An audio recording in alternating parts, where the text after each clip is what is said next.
Longhorn fans. 3 straight lefties here in the first inning against Estroff. Mackenzie Parker, the shortstop, is on deck with the leadoff runner on. 2-0 pitch from Estroff. It is on the inside edge for a strike. Mary Iacopo bats cleanup. She's the designated player with right fielder Jordan Whitaker due up 5th. Lauren Burke, the center fielder, is in the 6th hole with Courtney Day batting 7th at first base. The catcher J.J. Smith is in the 8th hole with Brianna Cantu rounding it out at 3rd. 2-1 from Estroff is bunted back towards the circle, backhanded by Estroff, and makes the throw on target for the out. 1-3 on the sacrifice, moving Jefferson to 2nd.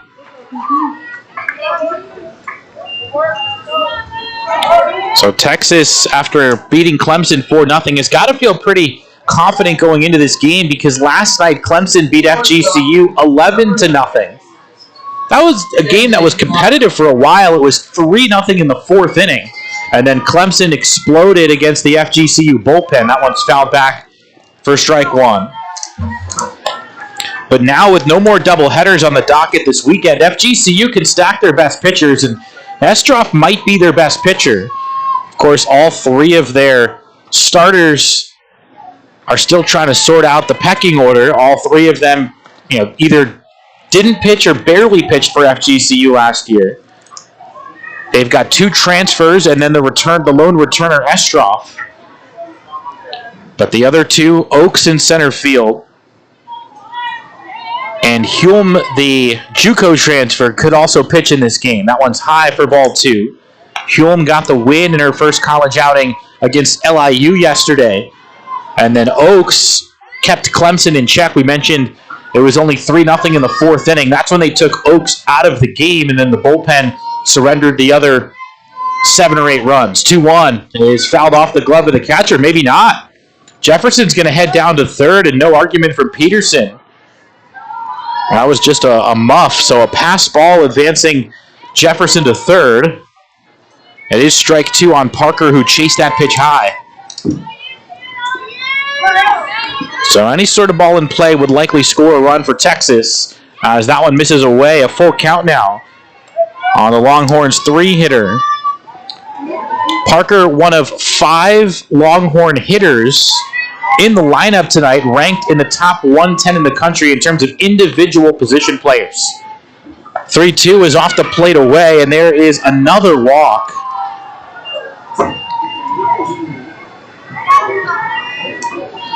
Estroff has now walked 5 batters in 2 2/3 innings on the season.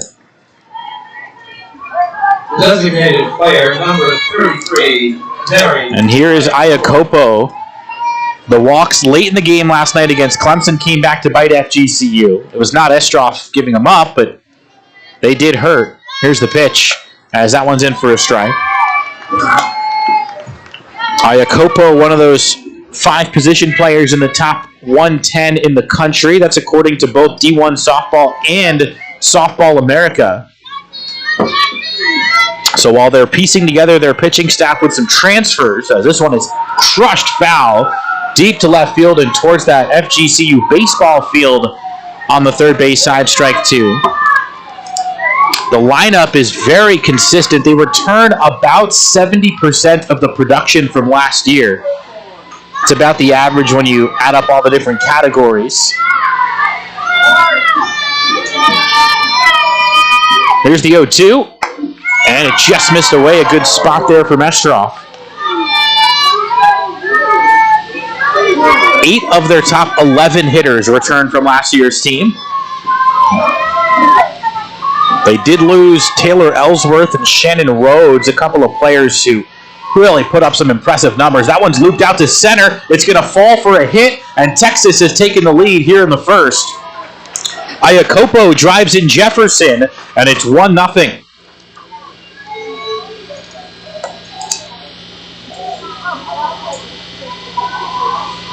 Parker goes to 2nd base, and there's still only 1 out in the inning for Jordan Whitaker. Right fielder, number 5, Jordan Whitaker.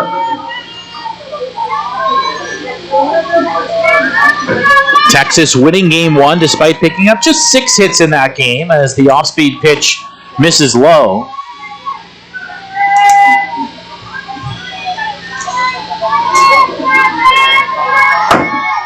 Whitaker was hit by a pitch in game one, 0 for 1 officially, the 1-0. And it's in for a strike.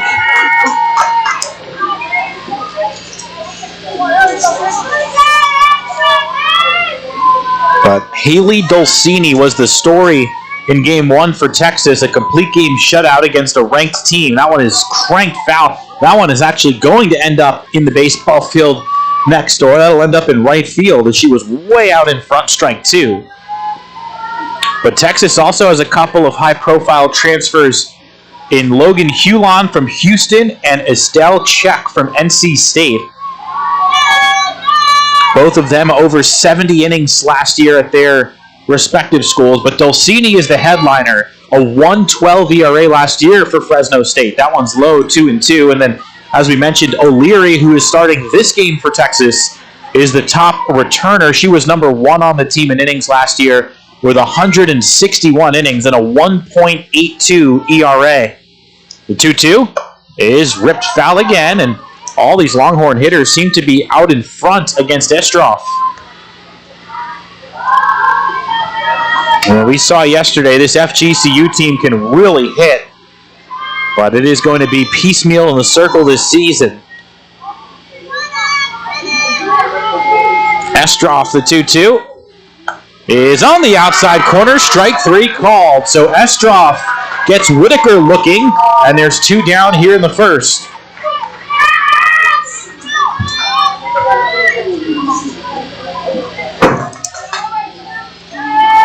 Center fielder, 0-0, Warren Burke. FGCU in their 2 games yesterday picked up only 3 strikeouts. 3 strikeouts in 10 innings as Burke takes a strike on the inside corner. Burke also in that top 100. The center fielder awaits an 0-1 and watches at the top of the zone, strike 2. So Estroff starting to find the zone and looking to limit the damage here in the top of the first.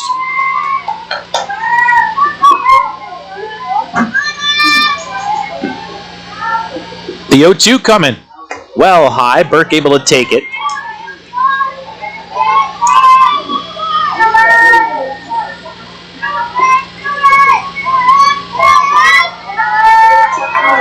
The runners ready to go. First and second, 2 outs, the pitch.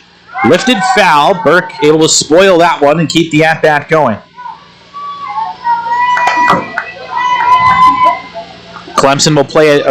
Texas will play another doubleheader tomorrow, and then one early game on Sunday before heading back to Texas. Here's the 1-2. Off-speed pitch down and away, Burke able to lay off. They've got a midweek game with McNeese State out in Austin, and then we'll return to the west coast of Florida next weekend for 5 televised games up in Clearwater.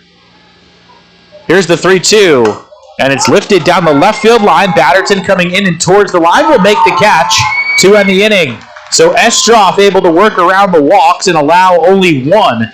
Eagles come to bat down by a run when we return here from Fort Myers. Over to your right, I've got our fan of the game, Kim, all the way from Clermont, Florida. Come on, Kim. Stand up, wave. Here we go. Give it up for Kim.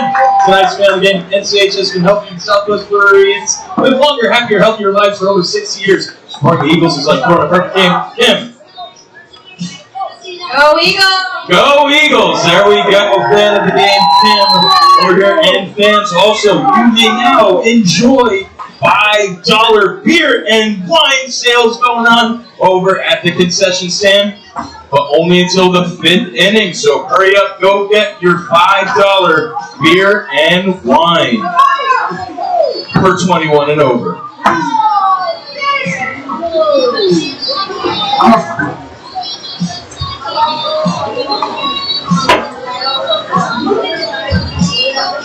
Jordan, you can have to step back. Thank you.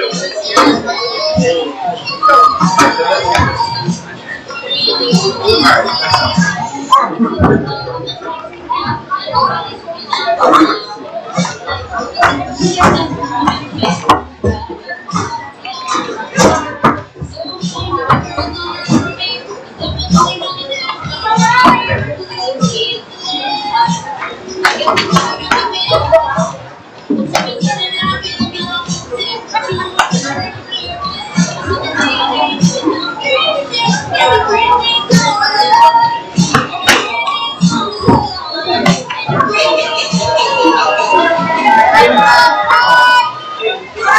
Welcome back to the campus of FGCU. I'm John Vitas as we start the bottom of the first inning with Texas leading 1-0.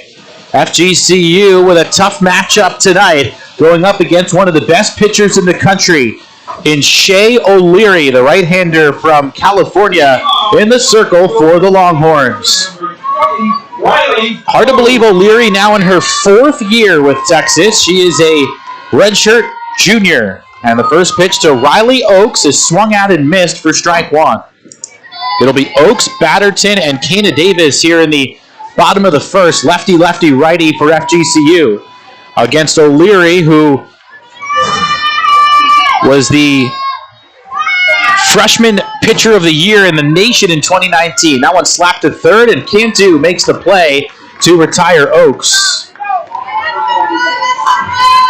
So Batterton coming to the plate with the bases clear. A very decorated true freshman year for O'Leary. 97 innings with a 14-3 record and a 0.65 ERA. Had a 1.97 ERA in 2020 before COVID hit. She racked up 49 innings before the shutdown as Batterton takes one away.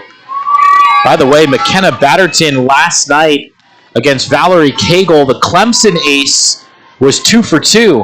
And as was Davis on deck, Batterton and Davis accounted for 4 of the 5 hits against Cagle. The 1-0 to Batterton is rolled out to short. Coming in to get it, Parker has to hurry to throw to first and just gets Batterton by half a step. So a couple of ground ball outs, and it's left to Davis here in the first. Last year, O'Leary 16-6 with a 1.82 ERA, 15 complete games, over 120 strikeouts in 161 innings. So for the second night in a row, FGCU facing one of the best pitchers in the nation, as Davis takes one on the inside corner for a strike.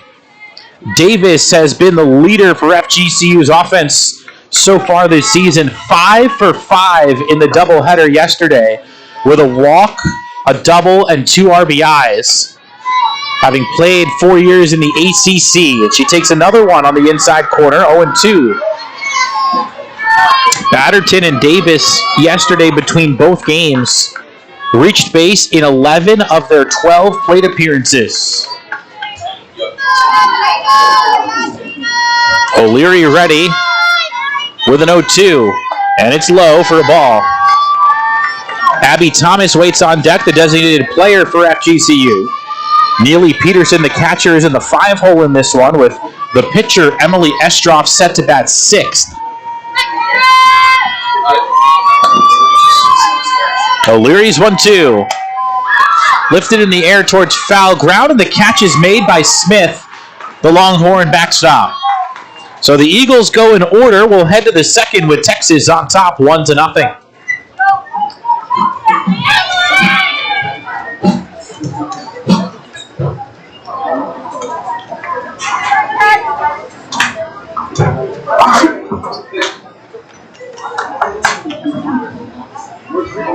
Fans, turn your attention to Eagle Vision for a Black History Month presentation from FGCU softball.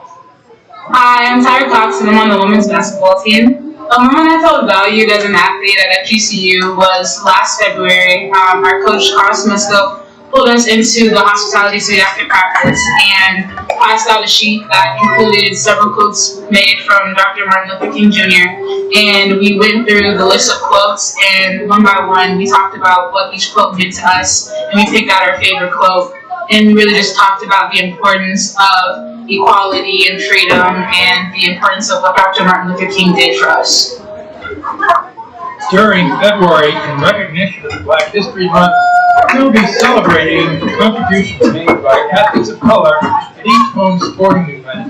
In 1867, an all-black softball team known as the Philadelphia Dolly Gardens became the first professional and fully paid baseball or softball club ever founded. The women on this team over the years earned their living by playing softball until the 1930s. Follow along to learn more. Bottom third of the order coming up for Mike White's Longhorns. They lead 1-0. This is Courtney Day with the bat facing Estroff, the first baseman. That one's high for a ball. It'll be Day, J.J. Smith, the catcher, and Brianna Cantu, the third baseman. Estroff going to try and settle in, get into a rhythm, and keep this game close after throwing 33 pitches in the first. Here's the 1-0 to the sophomore, and Day takes a strike at the knees. Texas has quite a run going in season openers. The win this afternoon against Clemson makes the Longhorns 26-0 in their season openers. And the win this afternoon was their third season opening win against a ranked team. That one is drilled foul. That's going to leave the stadium, but a good 20 feet to the left of the pole, strike two. The win this afternoon also extends their February winning streak to 10 games. Looking to get to 11 here tonight. And they knocked the toughest one out of the way right away, having to face number 15 Clemson in their first of 5 games this weekend. Now unranked teams the rest of the weekend, as that one is low 2-2. They've got 2 games against FGCU and then 1 each against Boston College and Kent State. Kent State picked up a win earlier today against LIU. Here's the 2-2.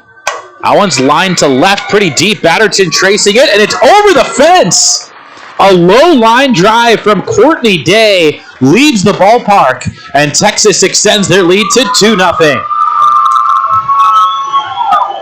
Boy, off the bat, that looked like it might have been catchable for Batterton, and it just kept sailing out to left.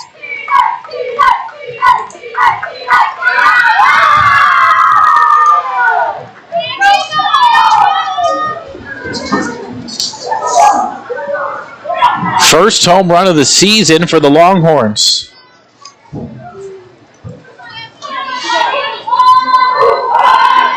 Again, over 70 last year, so the first of many they suspect this year.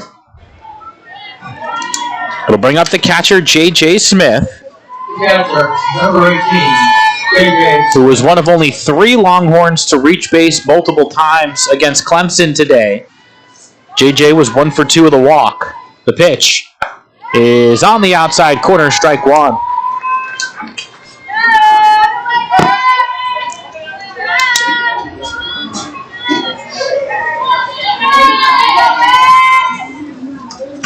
Smith, a Texas native, with a very open stance.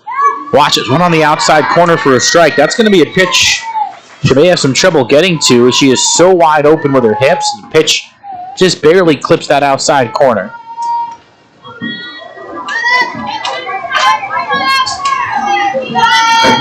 Here's the 0-2, and it's outside.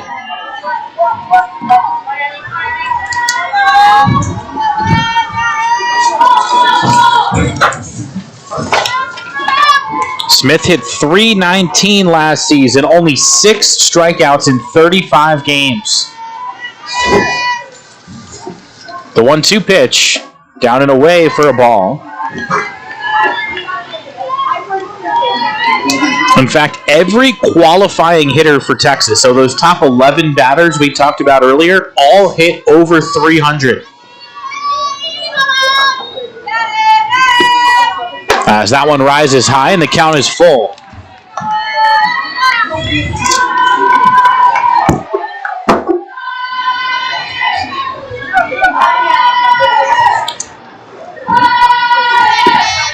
They had 20 players that got at least one at bat last year. Here comes the payoff pitch, and it's on the corner, strike 3. Estroff gets the call, and that's her second strikeout. So Smith goes down looking, and it's going to bring up Cantu. So out of the 20 hitters that grabbed a bat last year for Texas, only 4 of them hit below 250. All 4 of them no longer on the team. So it is a high standard to be in the Longhorns lineup. Number 4, Brianna Cantu. Mike Smith, such an experienced head coach, as that one's high for ball 1. Made his name at Oregon before getting the job at Texas. This is his 4th year with the Longhorns. 1-0 is a little bit downstairs. So far with Texas, a record of 114-34. Reaching 2 super regionals. But still looking for that College World Series berth. The 2-0 is in for a strike.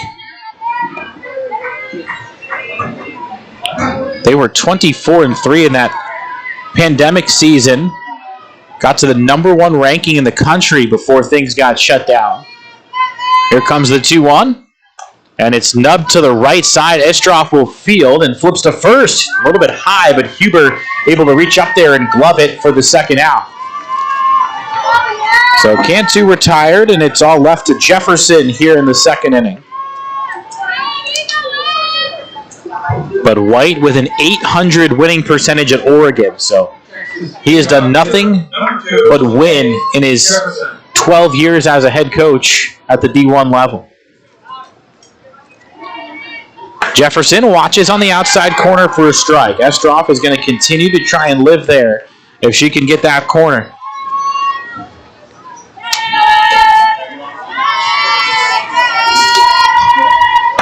And that one just missed.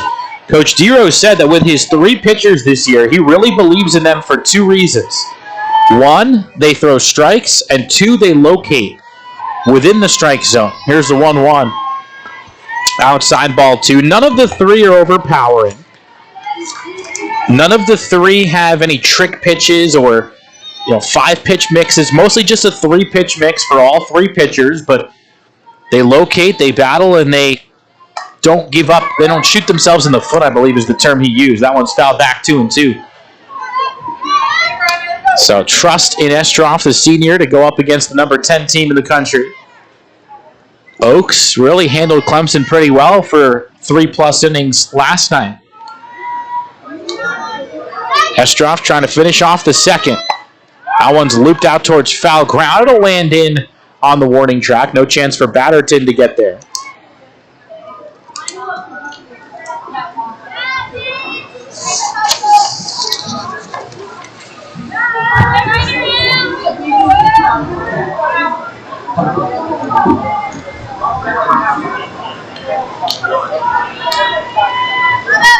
But this should bode well for FGCU's future, seeing what top competition in this sport looks like. That one stroked towards second, beyond the reach of Hernandez and into right field. Bobbled by Davis. Jefferson going to try for second. The throw is on the money, and she is safe at second base. Davenport thought she might have gotten Jefferson, but the tag was not in the right place. It'll be a single and an E9 on Davis to allow Jefferson to take second base.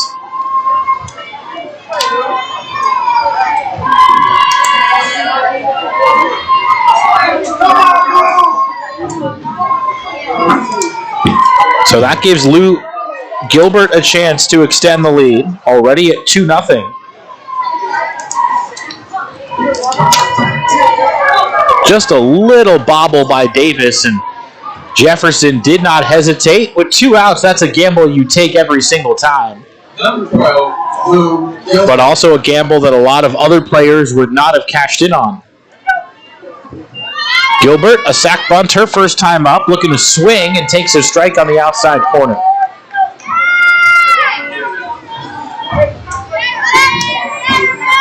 So 3 hits and 2 walks now for Texas through their first 10 batters. That one catches the corner, strike 2.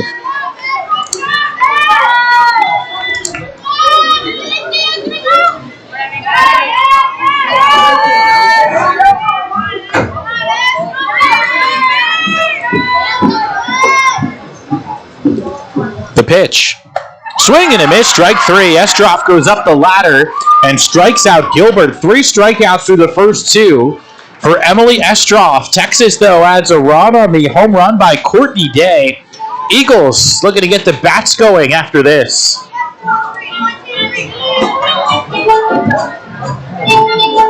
right, fans, it's 3-pepper Dizzy Cat Race time. We have Jackson and Jackson from the third baseline. And then the first to reach the finish line is the winner. Okay, here we go. 3, 2, 1. Start to spin. 8, 7, 6, 5, 4, 3, 2, 1. Here we go.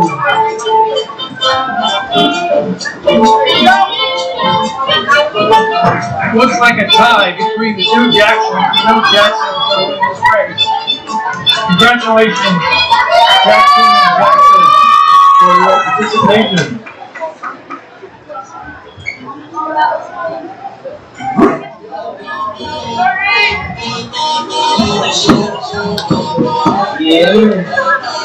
So we back in the club, with the bodies rocking from side to side, side to side. Thank God the week is done. All I wanna do is make a whole damn crowd, make them turn it up loud, leave them there. All I wanna do is make a whole damn crowd, give them that sound. Everybody's talking about these girls, ain't nobody else on the world. Eagles designated player, number 45.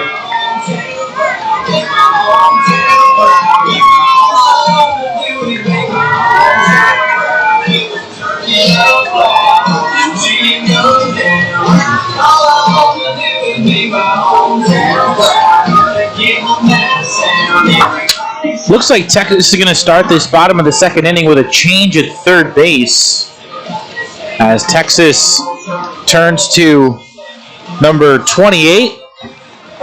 That is Camille Corona, the sophomore from Dripping Springs, Texas. Going to replace Cantu over there.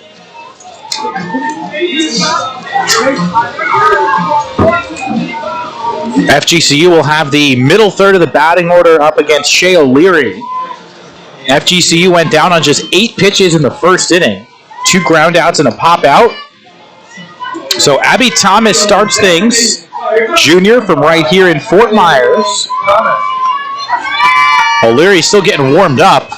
Emily Estroff has thrown 55 pitches before O'Leary throws her 9th, as that one misses inside for ball 1. Thomas, when she's fully healthy, figures to be half of the catching tandem for FGCU this year. The 1-0 is on the inside corner, but ruled the ball 2-0. Neely Peterson will catch the bulk of the innings this weekend as Thomas continues to rehab an injury. But good enough to DH this weekend and has been the designated player in all 3 games so far. The 2-0 is low, and it hit her. So Thomas wears one, and FGCU's got their first base runner. It'll bring up the aforementioned Neely Peterson.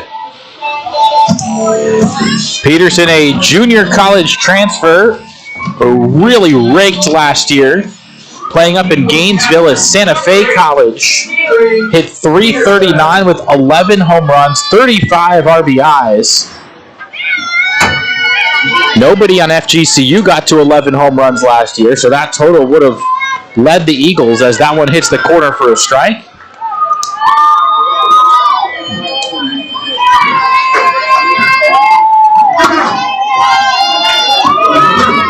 Emily Estroff on deck, and then the shortstop Davenport after that. There's a bunt, and it's fouled off. Peterson couldn't get it down, and it's 0-2.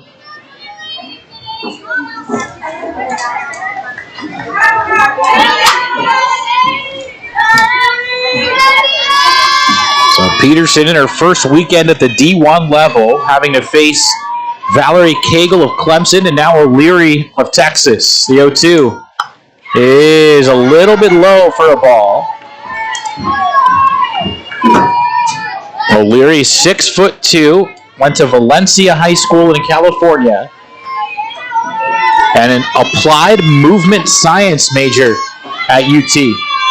1-2 is rolled to the left side beyond the reach of a diving Corona and into left field. A base hit for Neely Peterson, and FGCU has the table set. First and second, nobody out here in the bottom of the second inning. Peterson got just enough on that ground ball to sneak it past Corona.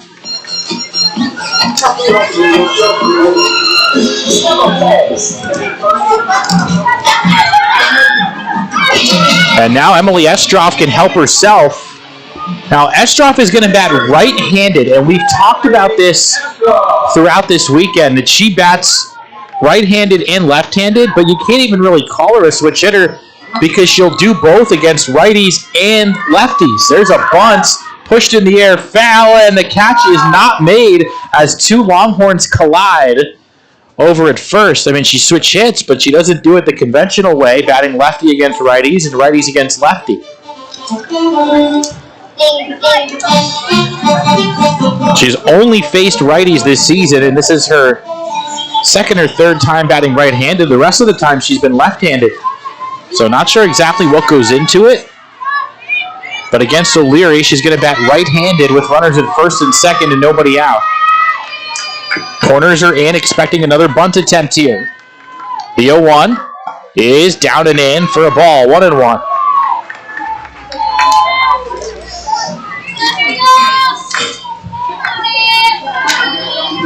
Estroff hit over 300 last year. One of three Eagles returning hitters to bat over 300. They've got a couple transfers who did that as well. The 1-1 bunt is fouled off. Got a good piece of it, but too far towards that Texas dugout, and now it's 1-2. So what do you do now if you're Coach DeRose? You've got Davenport on deck, and then the 8 and 9 spots due up after that. And the opportunities against pitchers like O'Leary do not come around very often, so you've got to take advantage when something like this occurs. The 1-2 is low, 2 balls and 2 strikes. So first trouble spot of this season for Shea O'Leary. He's going to face a bunch of top competition throughout the year. Here comes the 2-2. And it's drilled down the right field line. That is a fair ball into the corner. Digging it out is Whitaker. They're going to send the lead runner. They're going to send the second runner as well. It's a 2-1 triple for Emily Estroff. And FGCU has tied up the number 10 team in the country. Oh, Whitaker tried to cut it off right on top of that right field line. It stayed fair and went all the way into the corner. Both runners had to see the ball down, so they got a late start, but had enough speed to get around the bases as Peterson went first to home to tie the game at 2. Number 1, Reed Davenport. So a 2 RBI triple for Emily Estroff, the pitcher. Davenport slices one foul, a good cut there against O'Leary. So the Eagles already with more runs against number 10 Texas than they had all of last night against number 15 Clemson. But we know this team can hit. They did have 5 hits against Valerie Cagle in 5 innings and put up double digits in the first game of the season against LIU. 1-1 now on Davenport.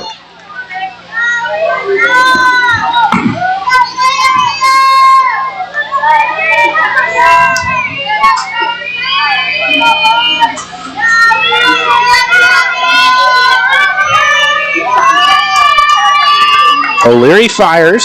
That one smoked down the line. That's a fair ball. Rolling into the left field corner. In the score is Estroff.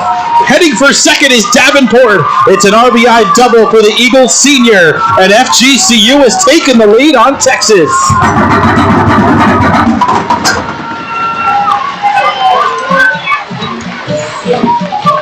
That was a frozen rope down the third base line. No chance for Corona to get the glove up. As Davenport delivers, and we've got a visit from head coach Mike White.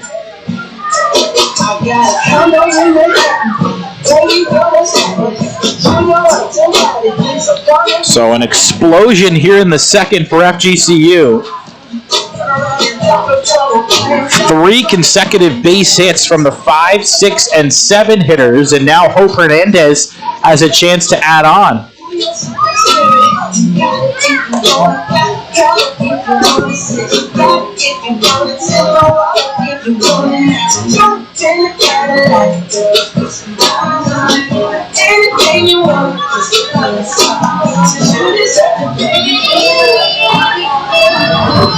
Hernandez, a graduate student, started 35 games last year for FGCU. Hit .262. Runner on second, still nobody out in the inning. First pitch, a bunt, stabbed at and fouled back 0-1. The Eagles have not needed any bunts to put up 3 here in the second.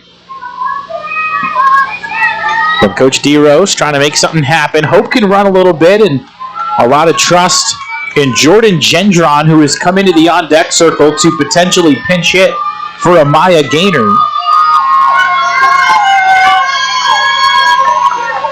Another bunt is put down, and it's fouled back again, strike 2. So Eagles unable to get any bunts down against O'Leary.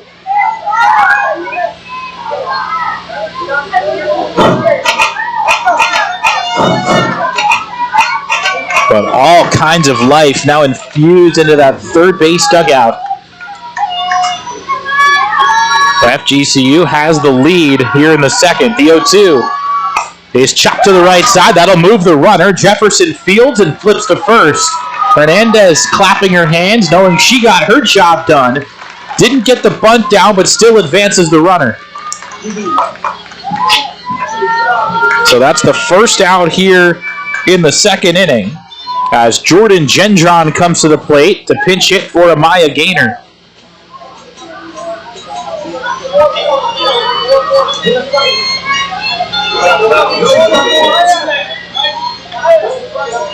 So likely that Gaynor will re-enter, but boy, does Coach DeRose love to use Gendron in the biggest of spots.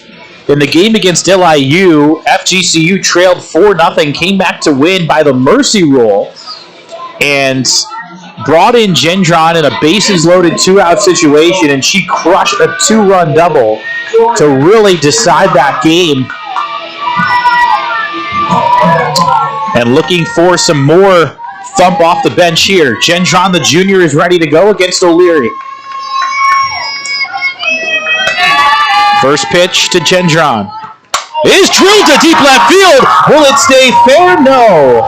Just to the left of the pole. That ball left the yard, but foul by inches.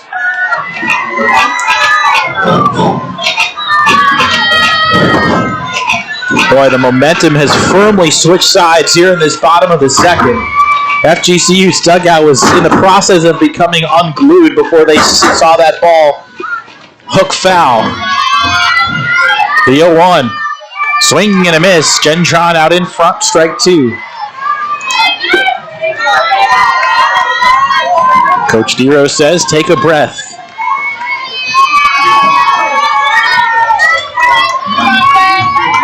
You've got Oakes, the leadoff hitter, on deck. 1 out, runner on third. The 0-2 is up and away, and it gets away. Here comes the runner. The flip of the tag is too late. Rudy Davenport scores, and FGCU adds on another run to make it 4-2.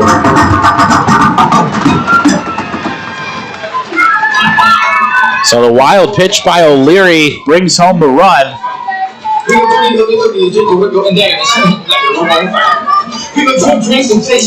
So all 4 runs in the inning earned against O'Leary. And now the base is clear for Gendron. She can take her hacks freely.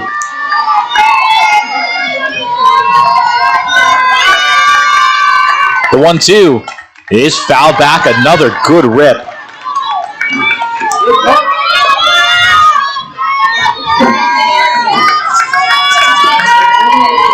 Again, O'Leary last season a 1.82 ERA at the sport's highest level, 161 innings of work, and has given up a 4 spot here to FGCU. The 1-2 is reached for, and Gendron just barely gets a piece at the end of the bat. The dance goes silly, the niggas go silly, the fellas in the back, and they twisting up a fella. Get silly, get silly, get silly, get silly. O'Leary looking for her first strikeout of the season. She fires another 1-2, and Gendron loops it out to shallow center, back a couple steps Jefferson, and the second baseman gloves it for out number 2. So that'll flip the lineup card over for Riley Oakes, the center fielder.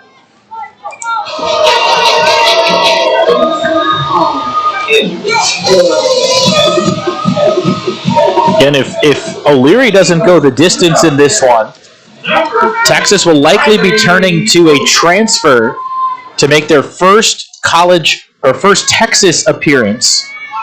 Again, Hulon and Check are also in the mix, transferring from Houston and NC State respectively. That one's up and in for a ball.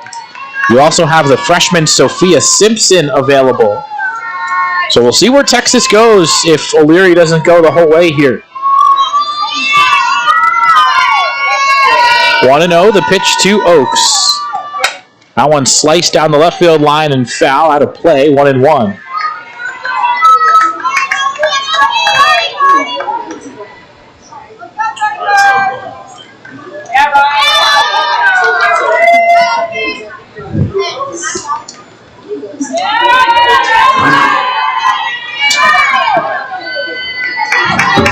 O'Leary ready with a 1-1. Down and away, ball 2.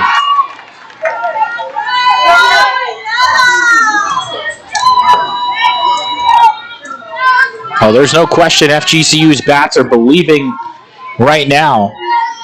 And no longer going to be phased or intimidated by O'Leary after putting up 4 here in the second. The 2-1. Sliced foul for strike 2.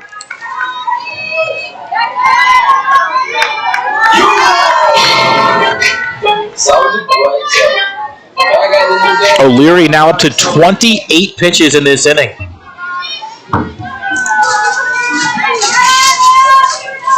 Oakes, the Radford transfer, battling. The 2-2 is foul tipped into the glove of Smith to end the inning. So O'Leary finally gets her first strikeout, but not before FGCU rallies for 4 runs. 4 runs on 3 hits. Nobody left. We'll head to the third. The Eagles have a 4-2 lead on the 10th ranked team in the country. Get up and sing along to the FGCU fight song.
Well, looks like we've got ourselves a ball game here at our nightcap. This is game 5 of the day, game 7 out of 15 for the weekend. FGCU has flipped the score upside down. They were down 2, now they're up 2 with Mackenzie Parker at the plate. 3, 4, and 5 here for Texas as Parker takes a strike from Emily Estroff. Estroff dealing with Parker, Iacopo, and Whitaker in this inning. The 0-1 is rolled back to the circle. Easy play for Estroff, who throws over to first for the out. So the 1-3 put out retires Parker, and it brings up Iacopo. Iacopo drove in the first Texas run with an RBI base hit.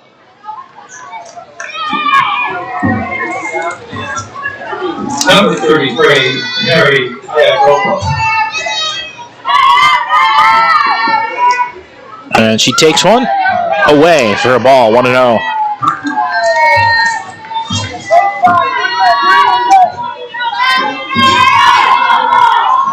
Iacopo 0 for 3 in the first game today. Did score a run in the win over Clemson. The 1-0 is on the corner for a strike, 1-1. One of the beauties of this event here this weekend is getting games against a bunch of different teams. It's not a typical 3 or 4 game series. FGCU going to play 4 different teams this weekend, and the same for Texas. 1-1 is up and away for ball 2. You've got 2 nationally ranked teams, another Power 5 team in Boston College, and then 3 mid-majors, all of whom are outstanding. We talked about LIU, who was 0-3 this weekend, but they were 25-7 last year. That one sails high for ball 3. Kent State able to knock them off earlier today. And hung around against Clemson, as the Eagles did last night. The 3-1 from Estroff is rolled out to third. Gendron is in there and makes the play. Gendron, known for her bat, has been kept in the game at third base for Gaynor to try and get her one more at bat. And she makes the play there to retire Iacopo.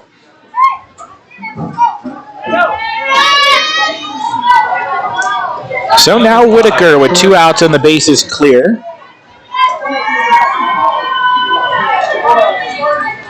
This would be huge for Estroff if she can hang a 0 and maintain the lead. Whitaker takes one downstairs for a ball.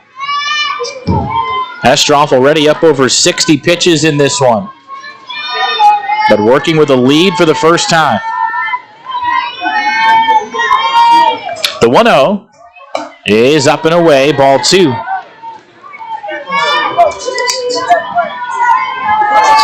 Lauren Burke on deck, hoping for a chance if Whitaker can get on. The 2-0 pitch is rolled out to short. Routine for Davenport, who scoops it up and fires over to Huber to end the inning. That is a 1-2-3 inning for Emily Estroff, who rolls 3 straight ground balls. We head to the bottom of the third. It's FGCU 4 and Texas 2.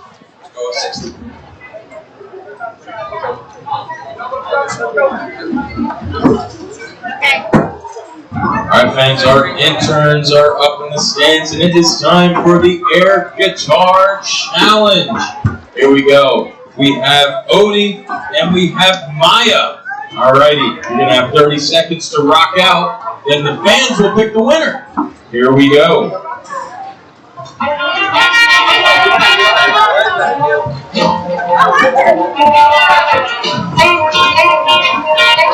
Oh my goodness, we are spinning!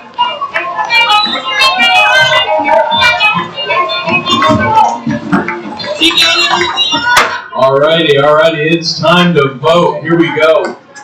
In the red shirt, Odie, give it up for Odie. In the black shirt, give it up for Maya. Oh my goodness, well, a resounding Odie, you are our champion this evening. Give it up one more time. Great grooves in the air guitar challenge. Johnny, go! Pitching for Texas, number 22, Estelle Check.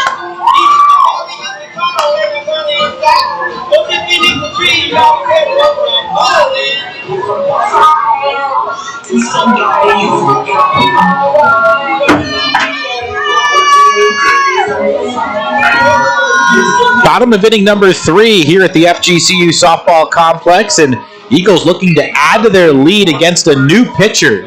Making her Texas debut is left-hander Estelle Check, a sophomore from Downers Grove, Illinois. Check spent last season with the NC State Wolfpack. Lefty-lefty matchup as she deals with Batterton, and McKenna Batterton takes one down and in. Last year, Check racked up 73 2/3 innings, a 3.14 ERA. Through all 13 innings in the ACC tournament for NC State. So she was their number 1 pitcher at the end of the year. The 1-0 is drilled on the ground to short. Handled though by Parker, and the throw is low and it gets away. Batterton will head to second, and the Eagles get another runner into scoring position. Well, Parker kind of snow-coned that ball as it came up high at the end and clearly did not have a good grip on the ball, and the E6 sets up another opportunity for the Eagles. Kana Davis coming up, who had 5 hits yesterday.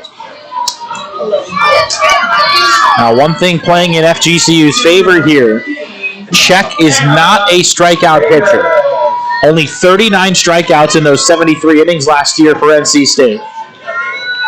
And obviously the ERA a full point higher than O'Leary's. That one's hit towards third, off the body of Corona and rolling towards left field. Batterton will stay put at second, but another error on the Texas infield allows Davis to reach.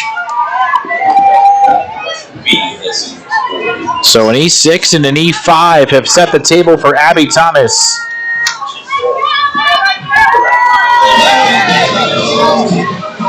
Number 25, Abby Thomas. Thomas started the rally in the second, getting hit by a pitch. And then the next 3 batters all drilled base hits. Check's first offering is a bunt that's pulled back. I mean, Check transferring to Texas, knowing she's going to be on one of the best staffs in the country. In her first appearance, has the defense making mistakes behind her, and now will have to pick up her teammates. The 1-0 pitch, a bunt popped up foul. That's going to land foul as Day couldn't reach it. 1-1.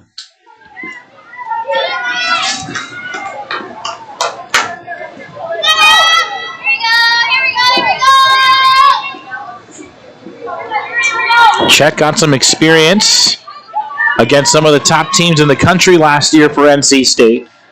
Went 6 innings against Florida State, 6 2/3 against LSU when they were nationally ranked. So she's faced some of the better teams in the country. 1-1. Catches the outer half, strike 2 on Thomas. Coming out of high school, Check was one of the top 50 recruits in the country. The number 22 overall pitcher. And was all the way up in Illinois. Here comes the 1-2. And it's foul back. Thomas getting a piece of a good pitch. So well-traveled is Check. Only a sophomore in college and has lived in Illinois, North Carolina, and now Texas.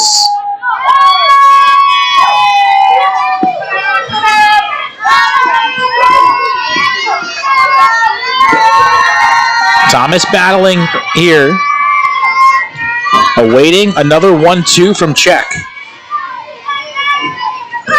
And she got her. Check goes up the ladder and strikes out Thomas for the first out of the inning.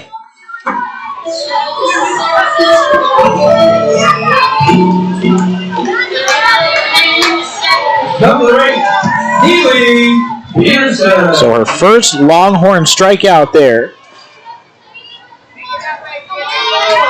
And now Peterson comes to the plate.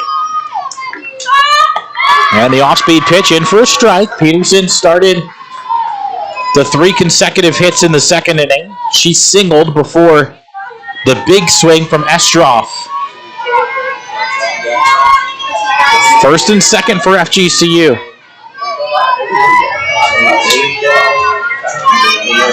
The pitch. At the knee, strike two, and Czech looks locked in here in her first inning.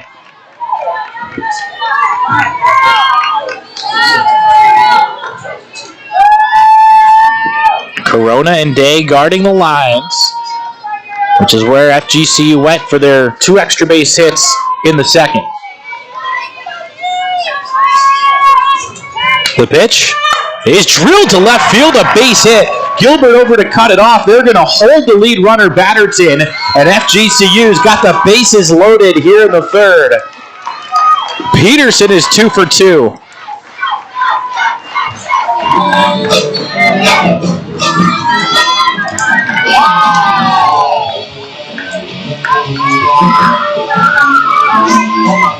So now it's Estroff who drove in the first 2 runs. We mentioned earlier how Estroff has batted both left and right-handed this weekend. Now facing a left-handed pitcher for the first time. Of course will bat right-handed after she drilled the triple right-handed. That one's hit towards the middle. A base hit. Batterton is in. It's bobbled in center field by Burke, and everybody moves up a base. An RBI base hit for Emily Estroff. Her 3rd run batted in already in this game. And FGCU extends their lead to 5-2. So the errors come back to hurt Texas, and they are far from out of the woods.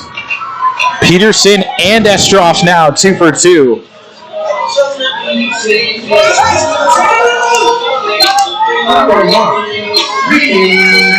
So Davenport, who ripped the double down the left field line in the second, comes up with the bases loaded in the third.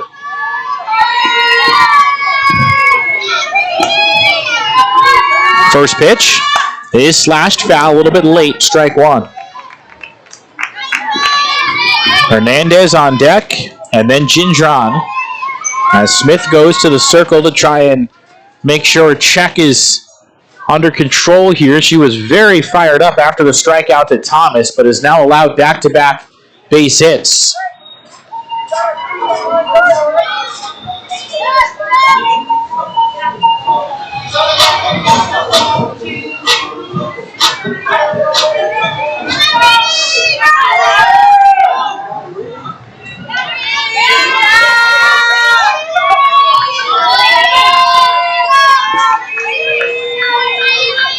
Davenport ready, now the pitch.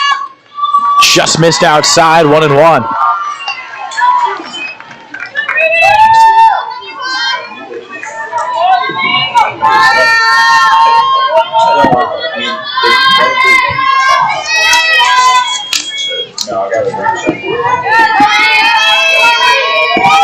Check ready, now the pitch.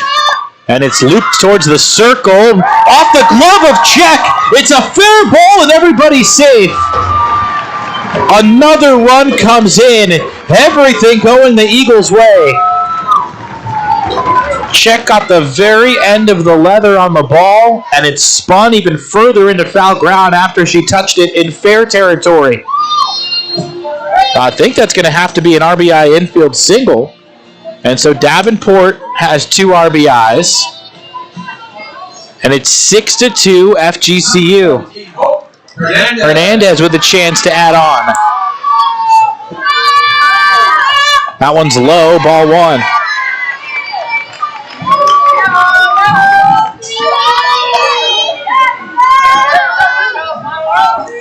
So that ball went all of 30 feet in the air, and it ends up as an RBI base hit.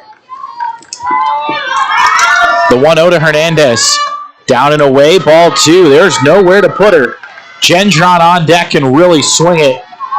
And so Czech has got to come after Hernandez here. Peterson at third, Estroff at second, Davenport at first, all of them with singles in this inning against Czech. There's the 2-0, and it's on the inside corner, strike 1. Hernandez, an experienced hitter in her 5th year of college. Eagles, the champions of their division in the regular season last year. 27-18 record overall. The 2-1. is hit towards third. Corona fields it on a bounce. Fires to first for the double play. Texas able to get out of the bases loaded one-out jam on a good play by Corona at third. Eagles will settle for 2 as they extend the lead to 6-2 as we head to the 4th here at the FGCU softball complex.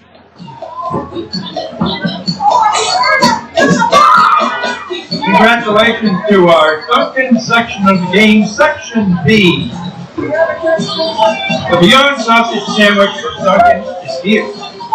10 grams of plant-based protein, pre-treated toasted muffin, delicious egg and cheese. It's the new way to start your day. FGCU run on Duncan.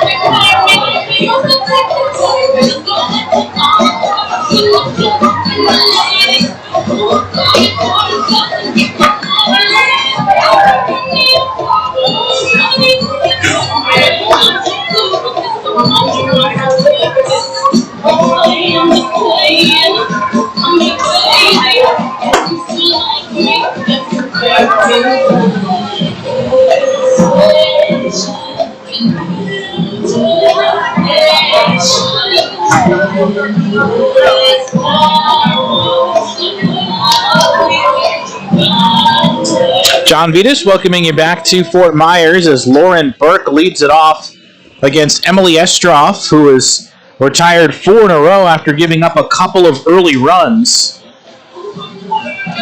The Eagles have extended their lead to 6-2, but Texas with a huge double play to get out of that bases loaded one-out jam to end the third. That really does keep the Longhorns in this game with 4 innings left to work with as Burke shoots one foul, strike 1.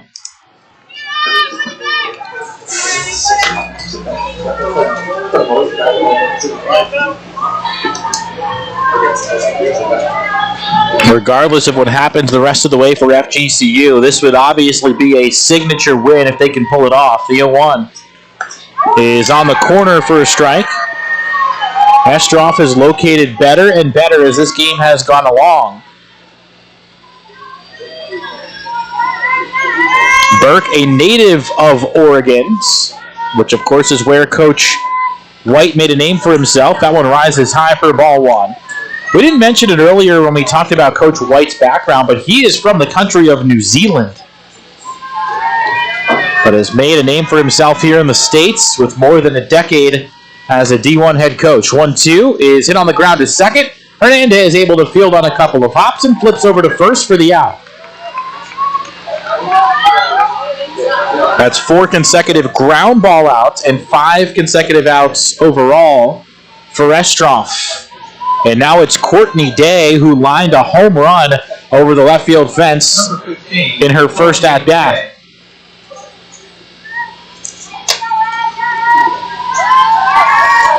First pitch from Emily is low for ball 1. Estroff tossed 55 pitches in the first 2 innings, but needed only 10 pitches to put down the Longhorns in order in the third. 1-0 is looped in the air, foul. Hubert over for a look, but that's strike 2. Or sorry, strike 1 rather.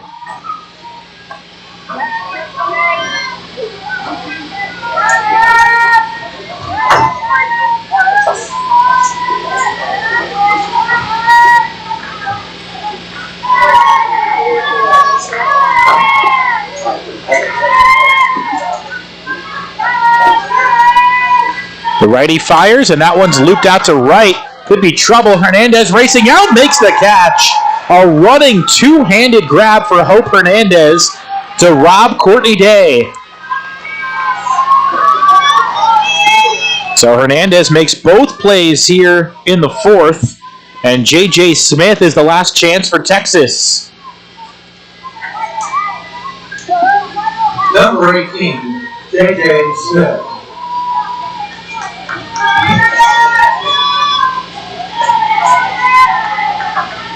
As that one bends down and away for ball one.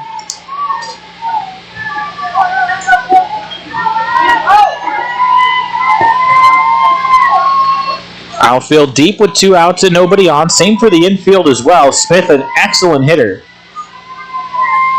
Here's the 1-0. And it's in there for a strike. Estroff is continuing to find the location with all of her pitches.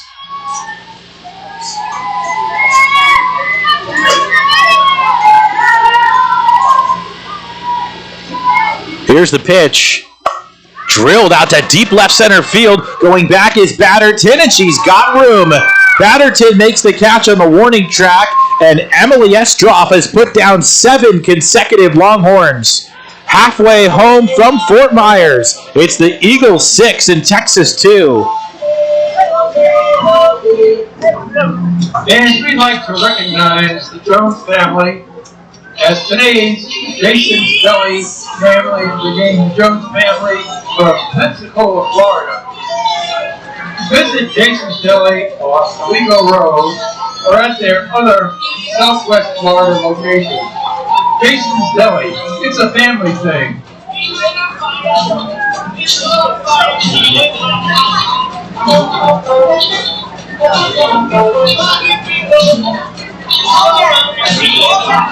Fans, this is the last call for the $5 beer and wine sales. Last call. Sales will be ending in the 5th inning. Last call for the $5 beer and wine sales.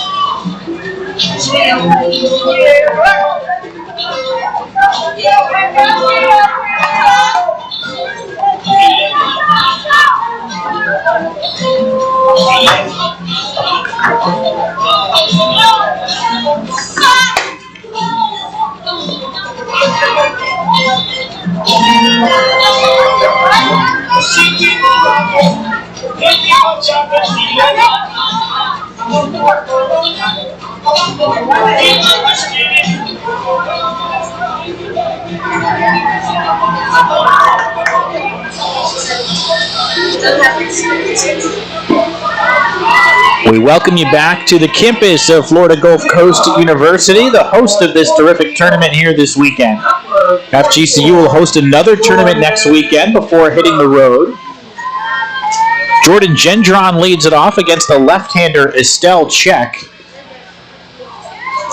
Check allowed 2 unearned runs in the 3rd inning as FGCU has taken a 6-2 lead. First pitch taken for a strike. Eagles got 4 in the 2nd and then 2 more in the 3rd because of those 2 errors by the Texas infield. Although Corona did make up for it with a nice double play to save at least a run. Here's the 0-1. Gendron takes low for a ball. Looks like they're feeding her a bunch of off-speed stuff after she crushed a long foul ball against O'Leary in the 2nd that missed being a 3-run homer by a matter of inches.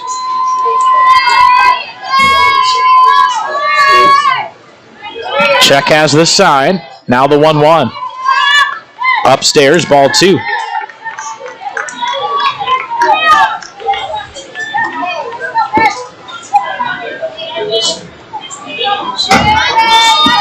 Gendron had a similar role last year. A lot of at-bats off the bench. Here's the 2-1. And it's in for a strike.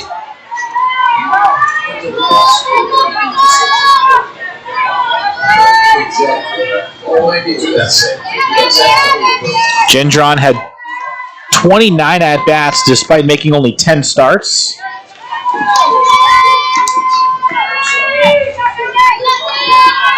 Check ready with the 2-2. And it's low, a full count now. You can hear the yells from Check as she follows through on the pitch.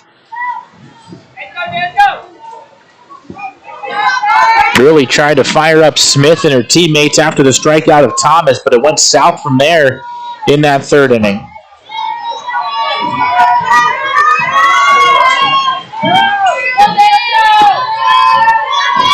Full count here on Gendron. The 3-2 is ripped past 3rd. Coach DeRose tried to make the stab. but they'll do it again.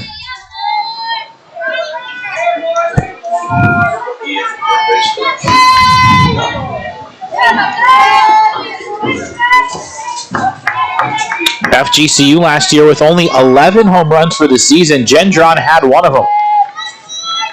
We saw earlier she's got some pop. Check ready, another 3-2. It is lifted to left, pretty deep, but Gilbert should have room. Pulls up in front of the warning track and makes the grab. So Gendron with a high fly out to left, and there's one away here in the home fourth.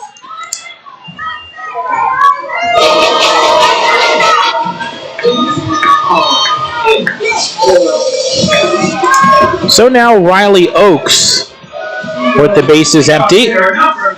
Riley Oaks. Oaks, the starting pitcher in last night's game against Clemson, back in her usual center field spot tonight.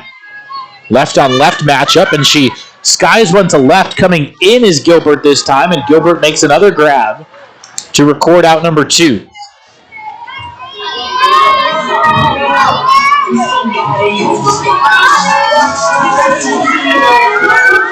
So Batterton, the last chance for the Eagles.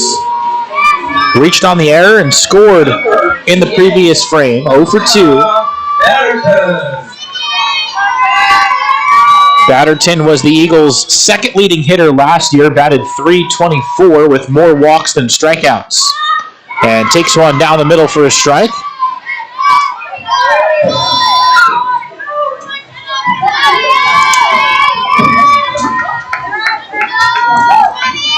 Despite the 0 for 2 tonight, Batterton still 4 for 7 for the season.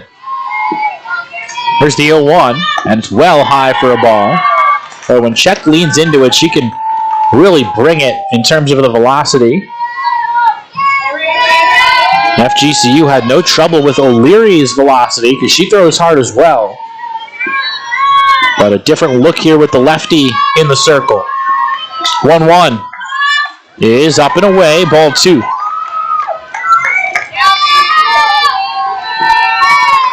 Eagles faced 4 different pitchers in the doubleheader yesterday, all of them right-handed. So this is their first look against a lefty this year. Here's the 2-1. And it's on the corner. Good pitch to even up the count, 2-2.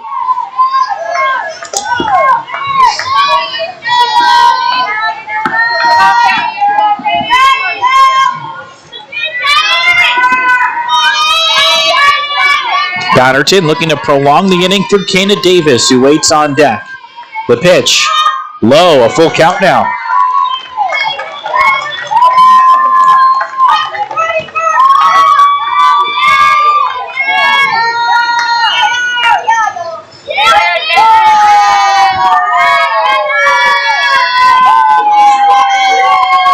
Full count again in this 4th inning. The payoff is reached for and looped out to shallow center. Burke racing in, drops the ball. The shortstop Parker got in her way at the last second, and it popped out of Burke's glove. So that'll bring up Kana Davis.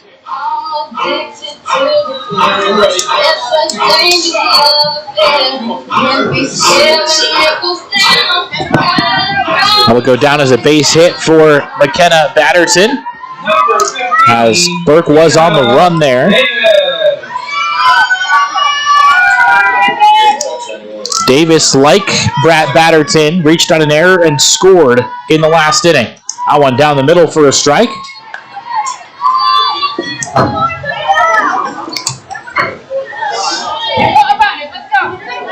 But Coach DeRose has this team ready to go against a couple of ranked opponents this weekend. He's been the only coach in this program's history, going back to the early 2000s when FGCU started their athletics programs, as Davis rolls one through the hole. That's in the right field for a base hit. Back-to-back 2-out singles for FGCU. And the 6th hit in 3 games this year for Kana Davis.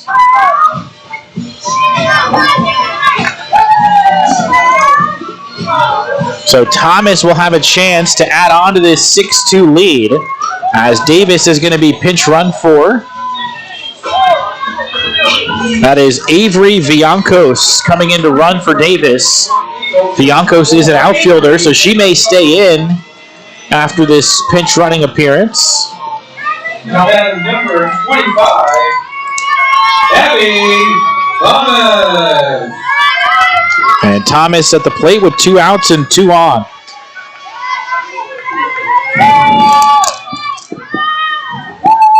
Check comes home, and that one catches the knees for strike 1. The Eagles now out hitting Texas 8-3 in this game. Even more lopsided than the runs column. Here comes the 0-1. Thomas fouls one back. That was an off-speed pitch, but she had it timed up. But is now in an 0-2 hole. Thomas went 2 for 4 with a walk in the doubleheader yesterday. 0 for 1 with a hit by pitch in this game.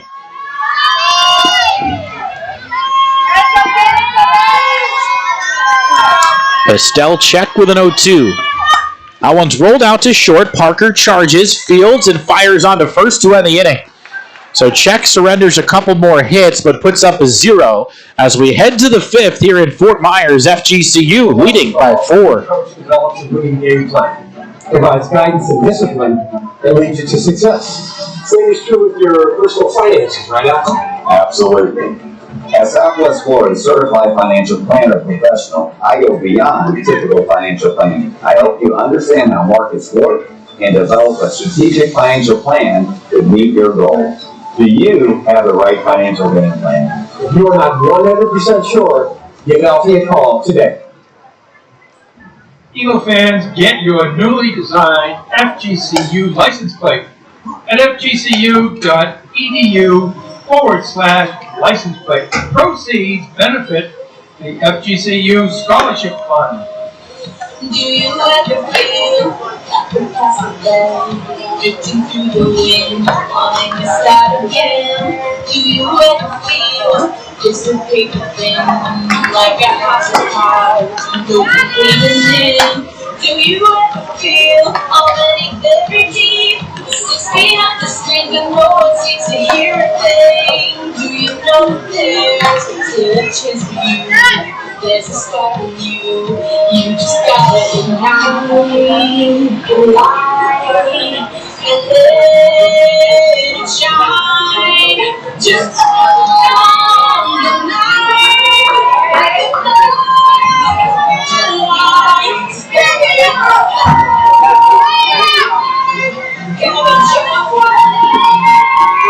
Top of the 5th inning here in Fort Myers. John Vitas along with you on this Friday night. Emily Estroff is in a rhythm. There's a bunt trying to get her out of the rhythm. The throw to first is not in time. Close play, but Corona beats it out for an infield single. So Texas does get something going here to start the 5th.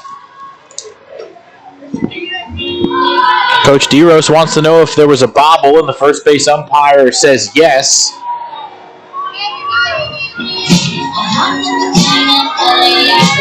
That is Melvin Clark, the first base umpire. Daryl Sanders calling the balls and strikes in this one, and John Schaefer over at third base. Jefferson takes one outside. So at the top of the order up here for Texas, 3 straight lefties are on their way up. And so this becomes a very important frame for Estroff. The 1-0 is on the corner, strike 1.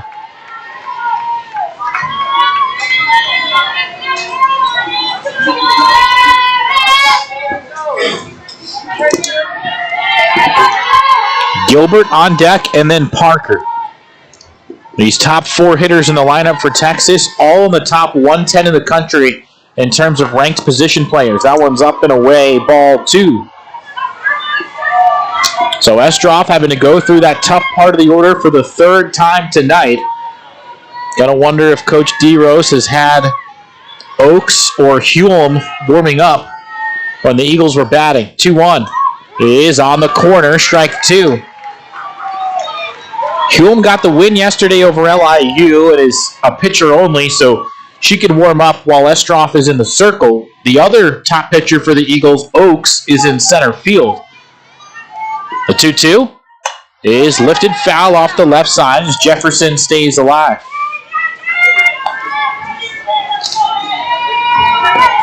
Now, Oaks did bat in that bottom of the fourth, so if she did warm up, didn't have a ton of time to do it.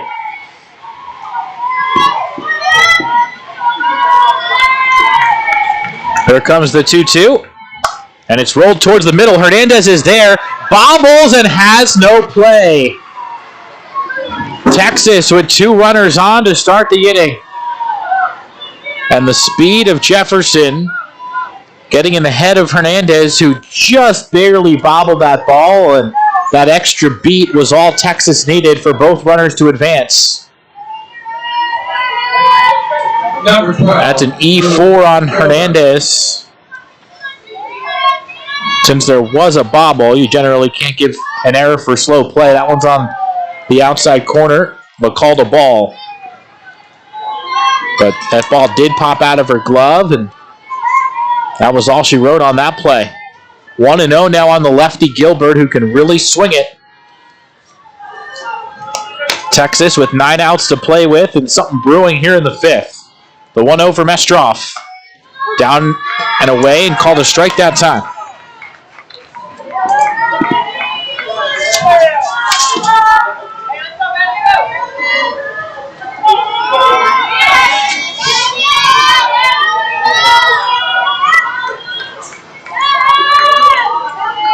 Estroff fires. It's a bunt, third base side, and a good one. Gendron has to hurry, and she makes the play.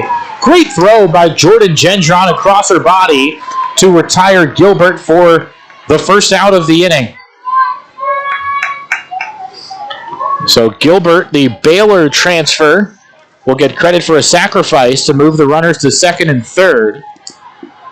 And Parker here could cut the deficit in half with a base hit. Mackenzie Parker.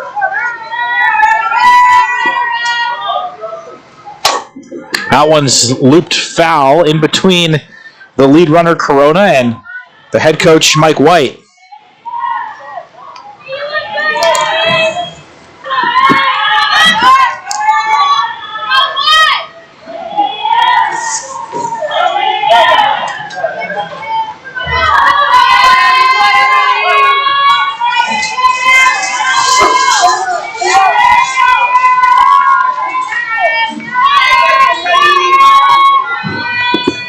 Estroff delivers, and it's outside. Ball 1.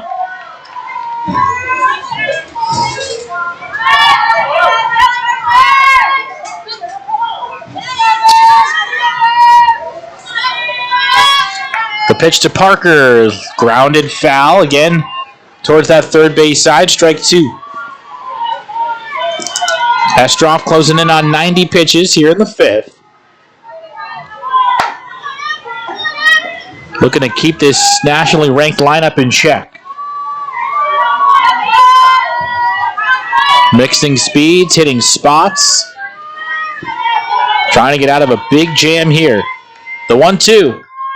Down and away, and the count even, with Iacopo due up next.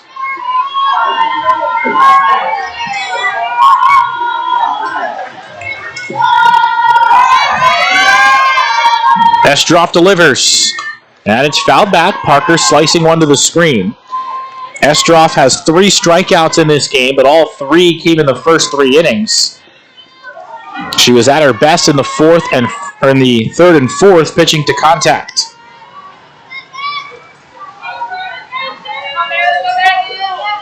The 2-2. Outside, a full count now. Of course, contact here would likely mean a run or 2 for Texas.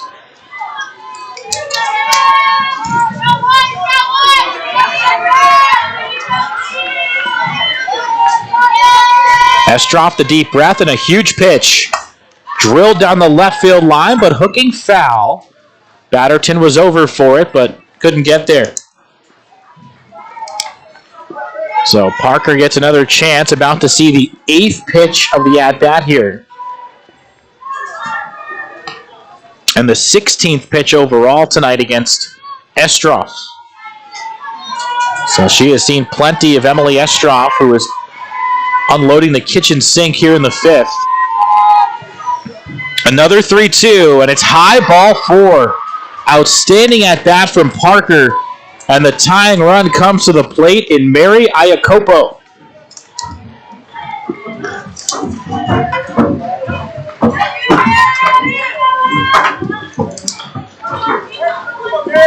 Coach DeRose looking out towards the field. May have been looking out at center field to see if Oaks was ready. It looked like he might have been talking to Davenport a little bit as well, but this is the part of the game where a coach's decision-making could make the difference. How long do you stick with Estroff, and who do you bring in if you take her out? That one skied out to deep center field. Back towards the fences. Oaks at the wall. It's off her glove. It lands in safely. Jefferson gets the wave. The throw to the plate is cut off. Estroff will run the runner back to second. Spikes it into center field, but backed up well by Viancos. 2-run score on the error by Riley Oaks, and it's 6-4. But more importantly, still only 1 out in the inning. That should have been a sac fly. Instead, it's an error that yields 2 runs. So after the Texas errors led to 2 Eagles runs earlier, FGCU returns the favor as Oaks, who was on the warning track, had that ball in her glove and it just popped out. Coach DeRose to the mound to discuss things.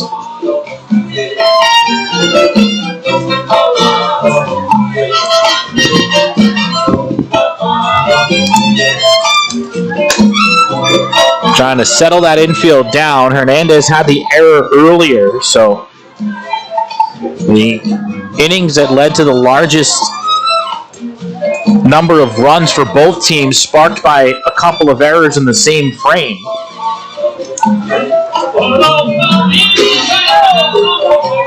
Estroff, who cut off that throw from Davenport, might have had a chance to get Parker rounding second had she gotten rid of the ball earlier, but the throw that she did unleash ended up in center field, so if the earlier throw did the same thing, it obviously wouldn't have worked. So now it really gets interesting. Tying run at first, go ahead run at the plate for Texas. Whitaker watches low for ball 1.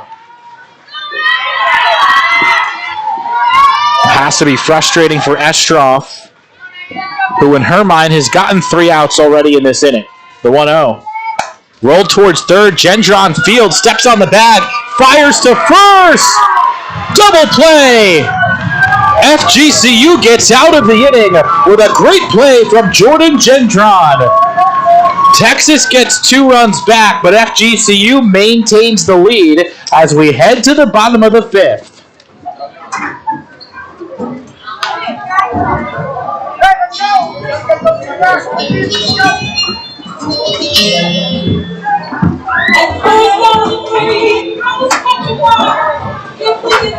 Then it's dance time.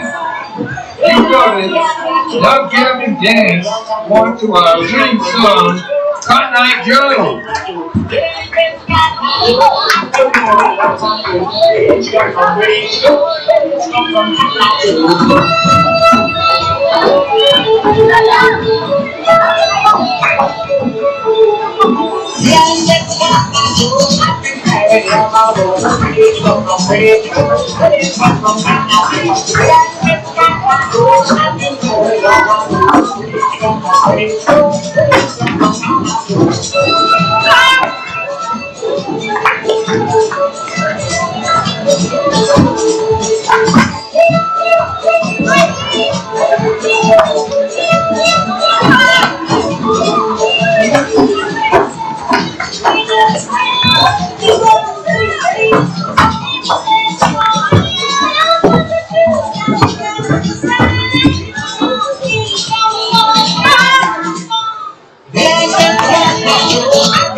for the Eagles.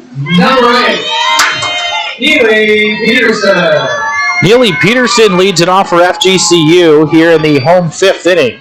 Eagles could use some insurance, up 6-4. With 6 outs left to get on the other side as Peterson fouls the first one back.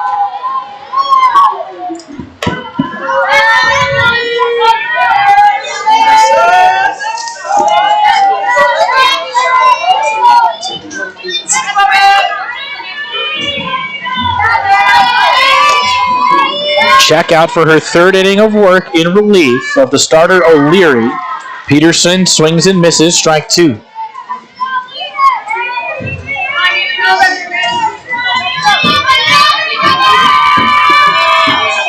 We've now got 5 errors in this game, and they have played a major role in how we've gotten to this point. 0-2 to the Eagles catcher. Rolled towards third. That is a foul ball. Good pickup on the backhand by Corona. But the home plate umpire, Daryl Sanders, made the call as that ball kicked foul at the last moment. This trio due up in this inning is the trio that has 6 of the 8 Eagles hits. Peterson, Estroff, and Davenport are all 2 for 2. They each have 1 hit against O'Leary and 1 hit against Check. Another 0-2 coming from the left-hander. Swing and a miss, strike 3. Peterson underneath it, and Check collects her 2nd strikeout.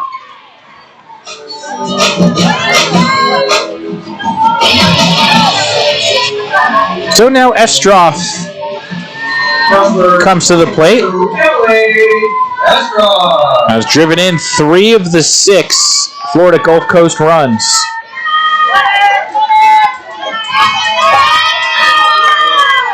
The first pitch is low, ball 1. That's a confident take from Estroff, who clearly is locked in and focused.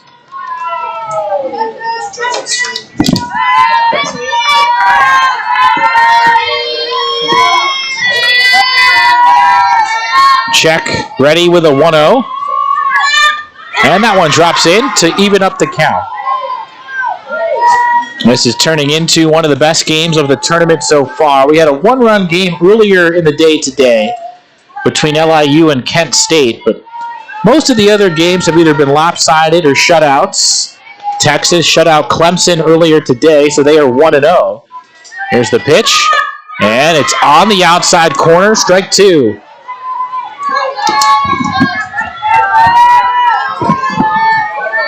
This is the first appearance as a Longhorn for Estelle Check.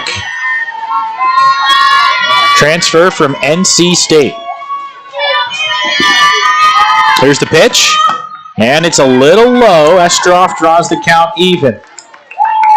All right, Daryl Sanders has had an outstanding strike zone in this game. A lot of pitches right on that outside edge from both sides, and he's been very consistent. Almost no complaints from either side. The 2-2. Swing and a foul tip. Estroff barely got a piece on that pitch bearing in. And the at-bat continues.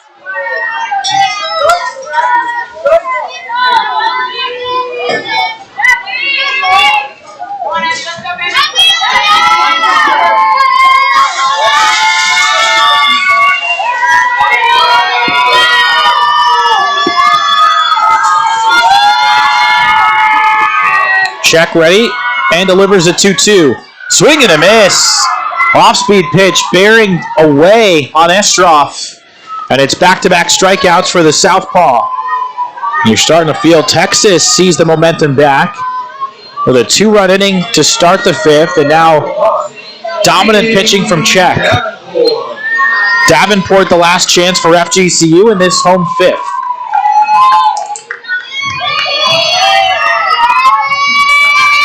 And a big decision for Coach DeRose of FGCU. As that one misses high. Does he stick with Estroff?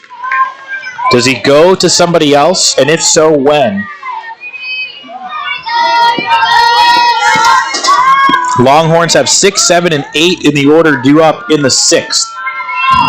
Estroff or whoever's out there for the 7th would have to deal with the top of the Texas order.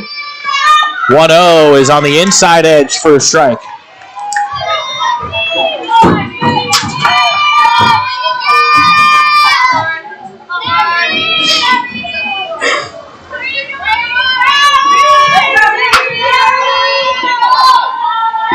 Davenport in a 1-1 count awaits the pitch.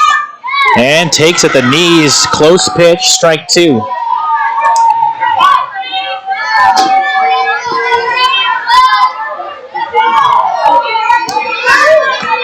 Check gave up 2 runs in the 3rd.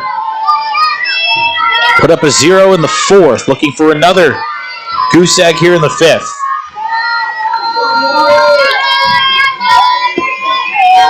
The pitch is looped foul towards the Eagles' dugout into the netting. No chance for J.J. Smith.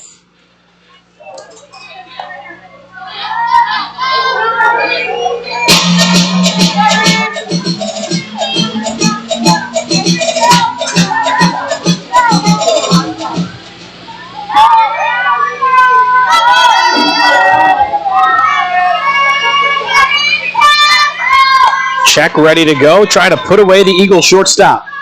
That one up and in as Davenport limbos out of the way to make it 2-2.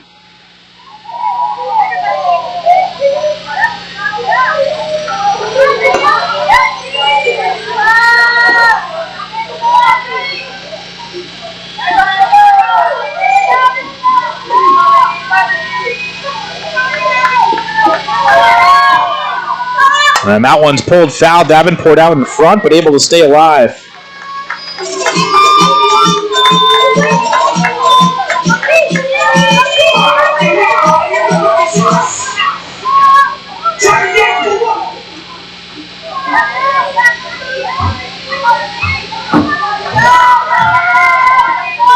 Davenport putting up a fight here with 2 outs in the 5th.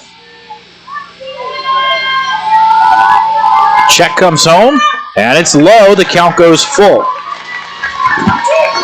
You've got Hernandez on deck with FGCU in front.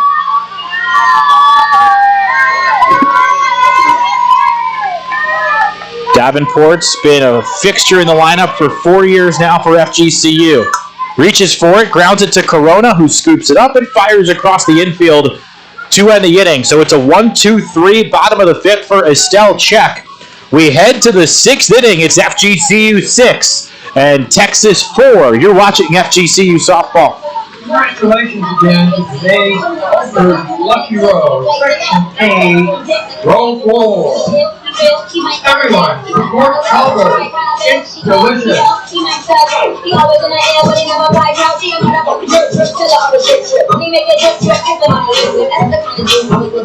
And yes, you'll get clapped if you're looking home. I said, excuse me, you're a hell of a guy. I mean, I'm on high like Pelican fly. I mean, it's no shy. I'm loving you talking like looking in the guy with the people in my eye. Yes, I did. Somebody please tell me the F.I.A. I am Nicki Minaj, I'm Nathan Luca. That goose up and drop the youth up.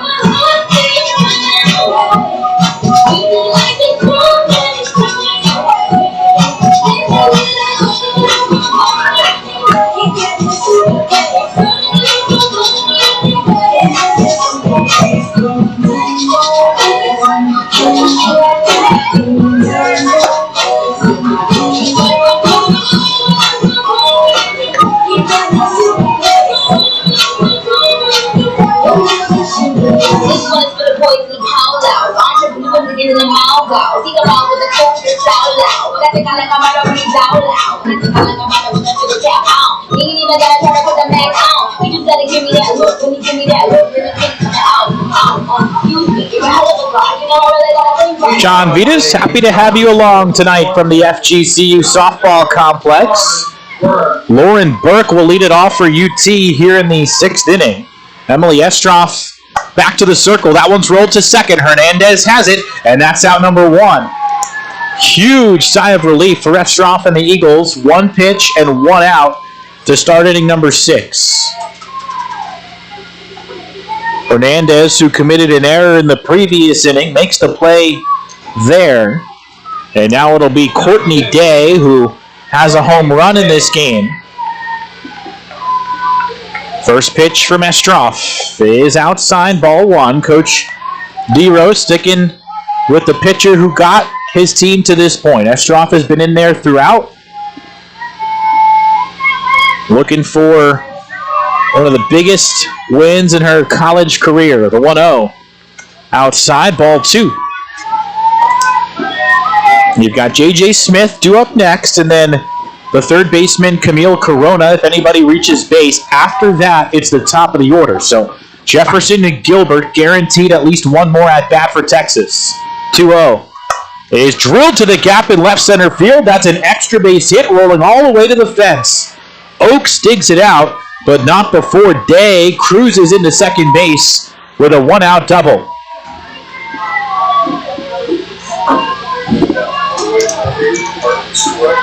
So the tying run to the plate in J.J. Smith.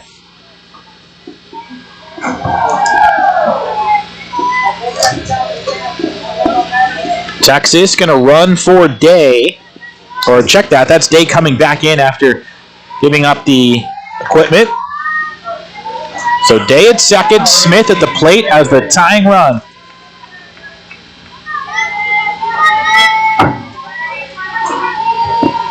Corners come in a bit. First pitch to the catcher is low for ball one. Estroff going to be careful with these high-powered Longhorn hitters, but he can't really afford to give up any more base runners in what has become a really tight game here in the sixth inning. The 1-0 is low again, ball two.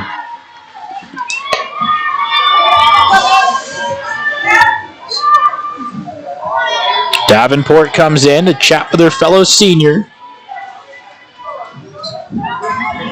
The next pitch from Emily Estroff will be number 100 of the night. The 2-0. Low again, ball three. Staying away from J.J. Smith, who drove a ball to the warning track in her last at-bat. And if you're Texas, you got to consider giving her the green light here on 3-0.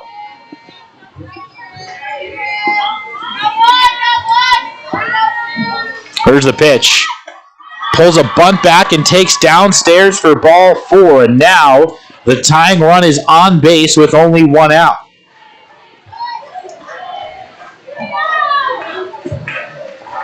Corona going to come to the plate. Before she does, Mike White going to have a word.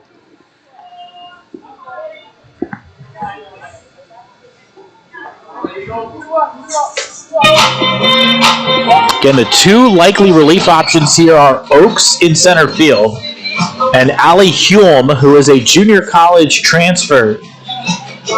Got the win over LIU yesterday, but it would be quite a situation to put her in her first year at the Division I level.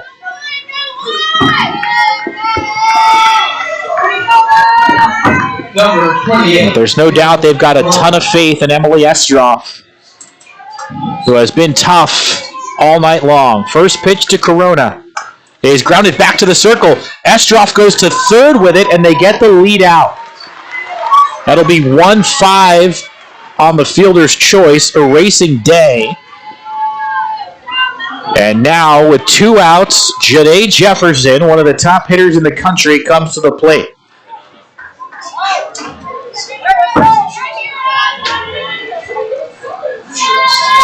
That was a big out, but this next one is even bigger. We mentioned it earlier, Jefferson hit .446 last year and has been on base in all three of her plate appearances in this game. Watches the first one low.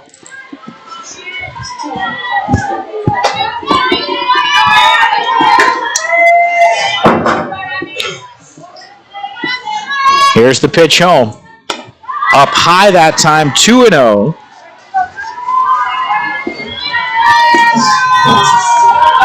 Jefferson had 2 hits and a walk in game 1. Officially, she's been on base in 5 of her 7 plate appearances already this year. That one is on the corner, strike 1. Base hit would likely score a run, but it would also likely take an extra base hit to tie the game. 2 outs. Estroff delivers. And it's lifted down the left field line. That's going to hook foul. Batterton gives it a good dive, but it's beyond her reach. And the count moves to 2 balls and 2 strikes.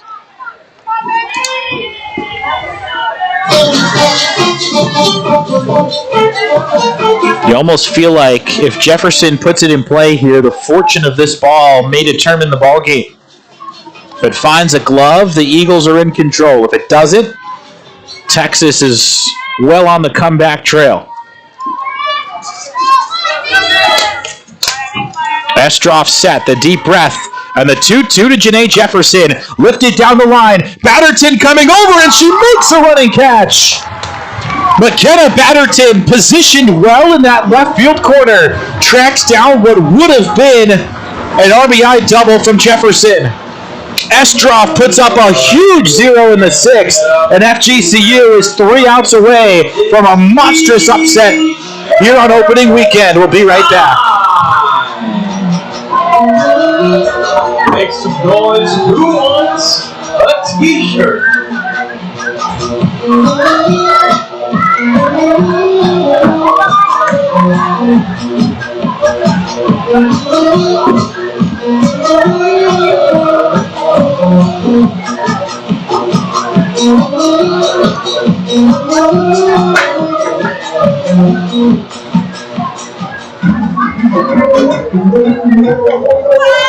Don't you know, pump it up. You got to pump it up. Don't you know, pump it up.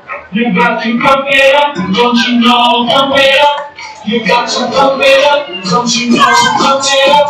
You got to pump it up. Don't you know, pump it up. You got to pump it up. Don't you know, pump it up. You got to pump it up. Don't you know, pump it up. You got to pump it up. Don't you know, pump it up. You got to pump it up. Don't you know, pump it up. You got to pump it up. Don't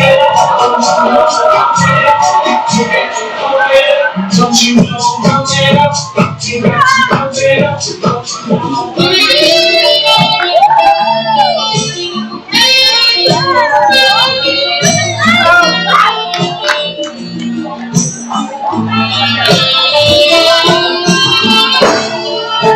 We welcome you back to Fort Myers. John Vita is here with you on a Friday night in Fort Myers. Estelle Check, who has started to really dial it in after allowing a couple of unearned runs in her first inning of work. Actually, one of them ended up being, both were unearned. Has put up back-to-back zeros and has retired 4 straight. Hope Hernandez takes one downstairs for ball 1. Eagles have Gendron and Oaks threw up in this inning behind Hernandez. Hope grounded into the double play her last time up. That's probably the biggest what-if in this game for FGCU because they had the bases loaded with 1 out, and we're already up 6-2. And the bunt is missed. That's strike 1. So that's the moment where even if Hernandez had only grounded into a fielder's choice, it would have made it 7-2. And obviously, if she picked up a base hit, this could have become a blowout pretty quickly. But instead, it's just a 2-run game here in the bottom of the 6th inning. The 1-1 to Hernandez is lifted foul, got jammed. That's strike 2. FGCU split their doubleheader yesterday on opening day. Came from behind, erased a 4-run deficit to Mercy Rule LIU. And then against Clemson, hung in for a while, but eventually lost 11-0. Both of those games lasted only 5 innings. The 1-2. Swing and a miss, strike 3. Check goes up the ladder, and Hernandez chases. That's strikeout number 4 for Estelle Check. We mentioned at the beginning that she's not a strikeout pitcher. Less than 4 Ks per 7 last season with NC State, but is changing her style here tonight. So Gendron to the plate. A couple of outs in the air from her, but also crushed that foul ball that just slipped foul past the left field pole. The pitch is rolled towards third, beyond the reach of Corona and into left field. So Gendron picks up the base hit, and FGCU's got a base runner here in the 6th. And it looks like we're going to get a pinch hitter here, as number 18, Riley Topliff, is going to hit for Oaks.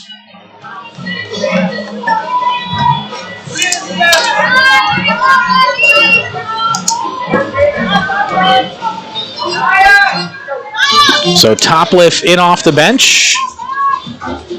Maybe to lay one down and try and set the table for Batterton.